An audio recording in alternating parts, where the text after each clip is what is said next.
कौनैन क्या है खुल्द का कब्जा लिए हुए।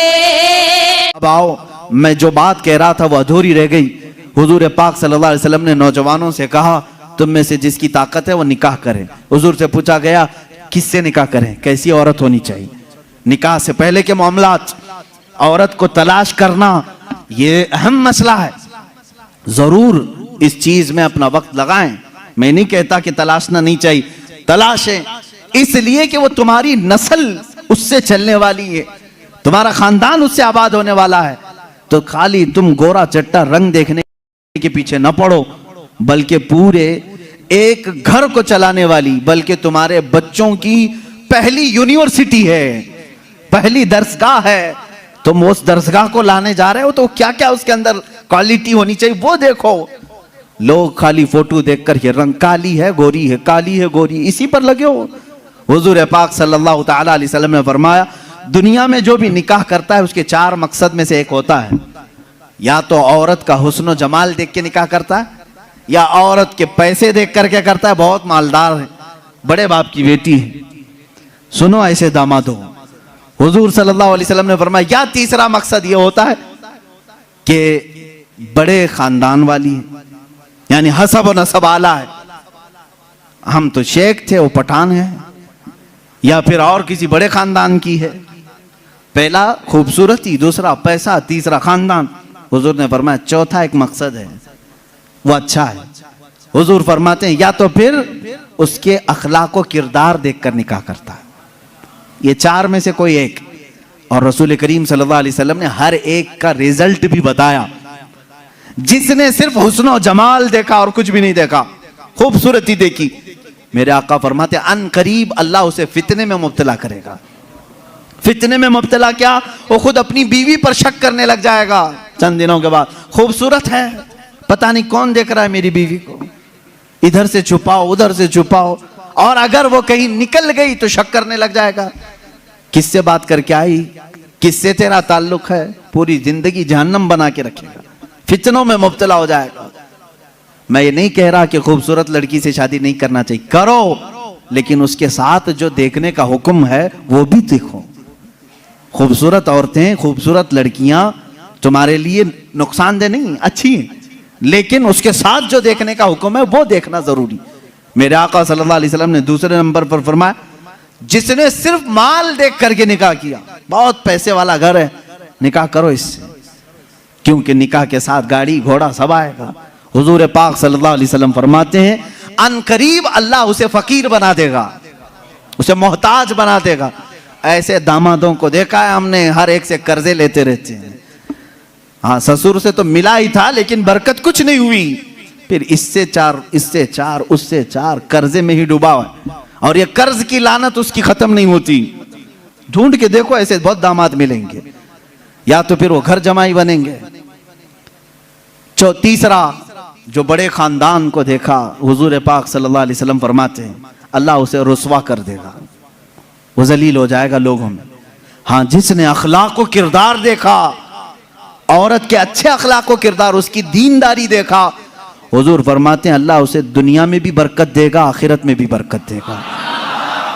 अब इसके साथ प्लस क्या है, नंबर 1 तुमने दीन देखा, अखलाक व किरदार देखा, उसके साथ हुस्न जमाल भी मिल गया तो बोनस है तुम्हारे लिए, साथ में मालदार भी मिली तो भी प्लस पॉइंट है, बड़े खानदान वाली भी मिली तो और अच्छा है, सोने पे सुहागा है। हाँ, लेकिन नंबर 1 सबसे पहली चीज उसकी दीनदारी। तुम्हारे घर की औरतों को जब भेजो किसी लड़की को देखने के लिए, सिखा करके भेजो, जाते ही ये ना पूछें क्या क्या पकाना आता है, क्या क्या सिलना आता है, एम्ब्रॉयडरी आती है कि नहीं आती है, ये नहीं, सबसे पहला सवाल करो कि कुरान कितना पढ़ा है, कुरान पाक तजवीद के साथ जानती है नहीं, पहला सवाल करो अपनी बहुओं से। उन सासों के लिए मैं कह रहा हूं, कढ़ाई लिखाई और सिलाई ये पूछना बाद की बात है, पहली चीज उसका दीन पूछो। और उसके बाद मेरे अजीजों, हम सब के लिए सबसे पहला सवाल ये है, उस खातून से ये पूछो कि अहले सुन्नत व जमात से क्या ताल्लुक है। औरतों की तरफ से मर्द के घर जाएं तो भी ये सवाल हो, इसलिए कि ये इश्क़ मुस्तफ़ा की जड़ है, और जहां जड़ खराब हो तो फल नहीं आ सकते। ये सबसे पहला सवाल है कि उसके घर में दीन मुस्तफ़ा कितना है, इश्क़ मुस्तफ़ा कितना है। ये सबसे पहली चीज। अब याद रखना, जिस खातून को इस सवाल के साथ तुम लाए हो, उसकी जिंदगी पूरी अल्लाह रब्बुल इज्जत के जिम्मे करम पर है। फिर औलाद अल्लाह के जिम्मे करम पर है। हुस्न जमाल के साथ अल्लाह तुम्हें बाअखलाक औलाद अता करेगा, बाअखलाक औलाद अता करेगा। लेकिन ये तरीका शादियों का इस तरह से रखो, अगर लोगों को ये मालूम हो जाए ना, आज तुमने रिवाज बना लिया, लड़कियों को देखने आने से पहले सबसे पहले लड़के की अम्मा यही सवाल कर रही है, लड़के की बहन यही सवाल कर रही है, कुरान कितना पढ़ा है, तजवीद कितना पढ़ा है। 2-4 घरों में ये होने लग जाए तो देखो लड़कियों को सबसे पहले अब कुरान पढ़ाना शुरू कर देंगे। क्यों? सबको मालूम है नहीं पढ़ाएंगे शादी नहीं होगी। आज ये एम्ब्रॉयडरी क्यों करा रही हैं? इसलिए कि सवाल तुम पहले यही कर रहे हो, सिलाई आती है कि नहीं। सब लड़कियां सिलाई क्लास में क्यों जा रही? देखने वाले आकर के यही पूछ रहे हैं सिलाई कितनी आती है, पकाई कितनी आती। इंडोनेशिया का माहौल मैंने देखा, इंडोनेशिया के हमारे बहुत सारे दोस्त हैं, सबसे ज्यादा मेरे ख्याल से हज पे आने वाले इंडोनेशिया के लोग। क्यों जानते हैं? वहां जो भी लड़की देखने के लिए जाते हैं या लड़के को लड़की वाले देखने आते हैं, पहला सवाल करते हैं हज किया है कि नहीं। हज किया है तो बाप अपनी बेटी देता है, हाजी को दे रहा हूं। और इसी तरह लड़का भी फख्र करता है। मेरे तकरीबन 100 से ज्यादा इंडोनेशी दोस्तों, सबकी औरतें हज्जन है और वो खुद हाजी हैं। कहते हैं हमारे यहाँ शादी से पहले हज करा देते हैं, इसलिए कि इसी बेस पर शादी होती। ये कितने अच्छी चीज है कि दीन का सवाल हो रहा है, दीन पूछा जा रहा है। हाँ, ये तो तुमने लड़कियों से जाकर के घरों में पूछा, कढ़ाई आती है, सिलाई आती है, पकाई आती है। और यही सवाल लड़की के घर वाले जब लड़के पर के पास आते हैं, क्या करते हैं? कौन सी ऑफिस में काम कर रहा है, परमानेंट जॉब है कि प्राइवेट जॉब है, कैसी जॉब है, ये सब सवालात तो है ही। लेकिन धीमे धीमे प्रॉपर्टी भी पूछते हैं, कहां कहां है, कितनी जायदाद है। खुद डायरेक्ट ना पूछे तो किसी से पूछवा लें, बाप की कितनी जायदाद है। ये सवालात हैं। इन बेसिस पर, इन बुनियादों पर जब शादियां होंगी तो खुरापात नहीं तो और क्या होगा। इस्लाम की जो मुकद्दस शादियां थी वो किस बुनियाद पर होती थी जानते? एक वाकया मैं सुनाता हूं तुम्हें। शाह किरमान बड़े बुजुर्ग हैं, बड़े साहब कश बुजुर्ग किरमान के, उनके मुतालिक ये रिवायत है। वो मालदार भी थे, अपने वतन के सरदार भी थे। एक दिन मस्जिद में आए, देखा एक नौजवान है, सीधा साधा है, मस्जिद में बैठा है, एहतिकाफ में लगा है, नमाजों में। रात को देखा आपने आकर के कुरान पढ़ रहा है, उसको ऑब्जर्व करते रहे। तीसरे दिन आपने आकर उससे पूछा कि बेटा तुम कहां से आए हो, कहां है तुम्हारा घर? कहा बस ये झोपड़ी है। एक छप्पर डाल करके झोपड़ी रखा था। क्या मकसद है? कहा अल्लाह को राजी करना है, बस अल्लाह राजी हो जाए, मैं इसके लिए दिन रात मेहनत कर रहा हूं। शाह किरमान ने पूछा तेरे घर वाले शादी वगैरह?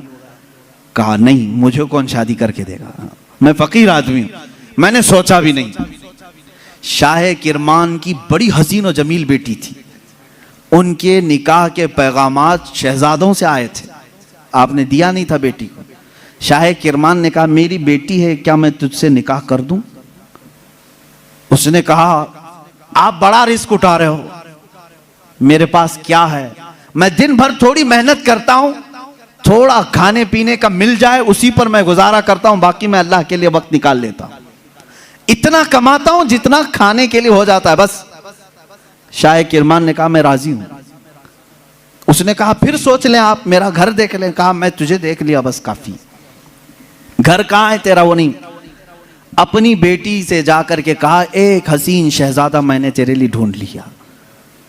बेटी भी ऐसी नहीं कि चंचल हो, हुस्न की परी हो तो नाटक और नखरे आ जाए ना, शाह किरमान की बेटी थी। कहा बाबा जान आपने जो फैसला किया वो बिल्कुल सही होगा। कहां घर है? कहा झोपड़ी में है एक, बस जो फड़ लगा करके दरख्तों के वो एक झोपड़ी बनाया हुआ है। ये शाह किरमान की बेटी, वक्त के फरमा रवा वहां के सरदार और हाकिम की बेटी तैयार है। आपने जरूर उस नौजवान में कोई तकवा देखा होगा। कहा मगरिब में आए, मस्जिद में निकाह हो गया, मस्जिद में निकाह हो गया और दूल्हे से कहा आजा अपने घर, हमारे घर खाना खा ले और अपनी दुल्हन को लेकर अपने घर चला। निहायत सादगी से शादी हुई। दूल्हे की तरफ से कोई नहीं, मस्जिद के जो नमाजी थे वही आए, दुल्हन के घर पहुंचे। शाह किरमान की बेटी के यहां दावत हुई। रात को दुल्हन को लेकर ये आए झोपड़ी में। झोपड़ी में सिर्फ एक बिस्तरा लगा था, पर्दे का दरवाजा था, पर्दा गिराया और एक सुराही पानी की रखी हुई है, जिसमें मटका जिसको कहें आप, उस पर एक आधी रोटी रखी हुई है सूखी। खातून आई, सबसे पहले पूरी झोपड़ी को देखती रही और उसके बाद पूछी ये रोटी किस चीज की है। कहा आज कमाई के लिए नहीं गया, आज शादी थी तो आज आधी रोटी खाया हूं, कल के लिए इसको रखा हूं, आधी रोटी बचा कर कल के लिए रखा हूं। वो रोने लगी। खातून कहती मुझे लगता है मेरे बाप ने गलत फैसला किया, मैंने तेरी बड़ी तारीफ सुनी थी। वो नौजवान कहता है मुझे मालूम था बड़े घर की औरतें हमारे साथ कैसे रह सकती हैं, तुम बड़े बाप की बेटी हो। वो शहजादी कहने लगी ना, बड़े बाप की बेटी बड़े घर की तमन्ना नहीं कर रही है, मुझे मेरे बाप ने कनाअत और तवक्कुल सिखाया है अल्लाह की जात पर। मुझे इस बात का एहसास हो रहा है कि मेरा निकाह मेरे बाप ने उस शोहर के साथ किया जो आज खा करके कल के लिए बचा रहा है। क्या तेरा इतना यकीन नहीं जो आज आधी रोटी दे सकता है वो कल भी तेरा रिस्क देगा?